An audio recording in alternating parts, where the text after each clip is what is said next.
কত বড় বিয়াদব তুই, আমার লগে তুই তুই করে কথা বলিস। কালকেই তোর গার্জেন নিয়ে আসবি। কোথায় কোথায় গার্জেন গার্জেন করেন কেন? কালকে আপনার গার্জেন নিয়ে আসেন। আমাকে গার্জিয়ান আনতে বলস, আমি কি করেছি? আপনি আমাদের জীবন নষ্ট করেছেন। তোর মতো ছেলে আমি জীবনেও দেখিনি। পাবেন কই আমার মতো স্মার্ট ছেলে? আমি তো এক পিসি। বলেছি যে তোর মতো ফাজিল ছেলে আর আমি একটাও দেখিনি। তুই কিন্তু এখন সত্যি মার খাবি। আমি পিৎজা, চিকেন, বার্গার এগুলো খাবো, আমি মার খেতে পারবো না। তুই কিন্তু এখন আমার মাথা খেয়ে ফেলছিস।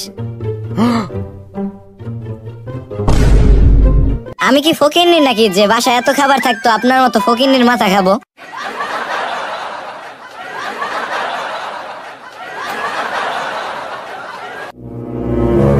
বেল মাথা, তা আবার আমি খাবো বলে?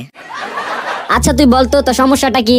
সমস্যা আমার না আপনার। আপনার পাবনা যেতে হবে। খাবার রেখে মাথা খাওয়ার চিন্তা ভাবনা আপনার আসে, আমার মাথায় আসে না। তুই কালকে থেকে আর স্কুলে আসবি না। তোর কি লজ্জা শরম বলতে কিছুই নেই? না থাকলে কি আর শার্ট প্যান্ট পরে স্কুলে আসতাম? হে আল্লাহ, আমাকে তুমি উঠায় নাও, উঠায় নাও, উঠায় নাও। বাসায় যা, বাসায় যেয়ে দি বাংলা জোকস এলটিডিতে সাবস্ক্রাইব কর। ওদের সব ভিডিও দেখ আর শেয়ার করতে একদম ভুলবি না। ওই ওই দাঁড়া, লাইক করবে কে? আর নিচে কমেন্ট বক্সে যে কমেন্ট করে দি।